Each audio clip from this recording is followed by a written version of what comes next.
السلام عليكم شباب، جيناكم من مقطع جديد.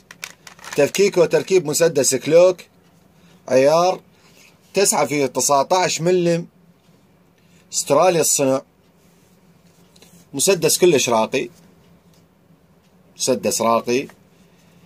سعة المخزن مالته 15 طلقة. طبعا هذا المقطع الفيديو مهدي للشباب اللي يجنون الأسلحة ويمتلكوها، يعني المبتدئين خلينا نقول، مو للمحترفين. اي سعة المخزن مالته 15 طلقة. نجي تفكيك وتركيب المسدس كلوك وتحوطات الأمان مالته. طبعا هاي بالأولوية. ننزل المخزن من هاي العتلة، وعندنا عتلتين، عتلة هنا وعتلة هنا. نسحب المسدس بهاي الطريقة. طبعا أغلب الشباب ما يعني سألوني عنها. نسحب المسدس لحد ما نسمع الطقة، يعني نسحب الطارق باعتبار.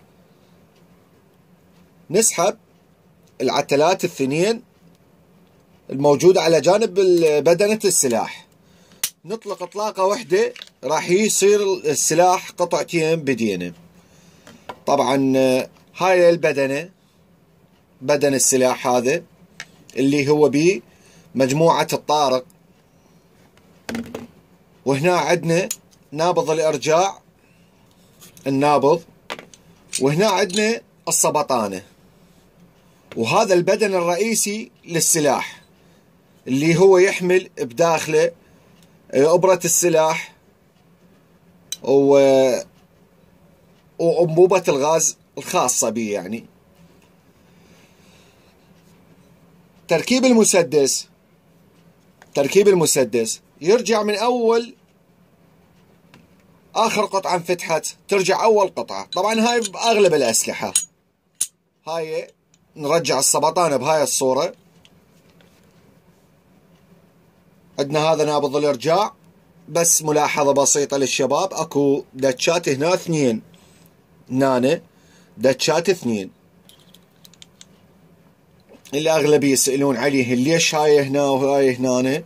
طبعا هاي لها درس خاص، لان هاي تعتبر بجهاز الصلي. من تشد جهاز صلي هنا تشد مالتك هنا تصير بهاي المكان، يصير عندك على مود سرعة الرمي او هيك شيء. هسه كمل عندنا السلاح. نرجع الركبة هاي السكك 2 ب2، ننزلها بصورة صحيحة.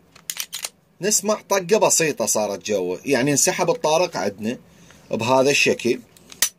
يرجع المسدس كلوك جاهز للرمي.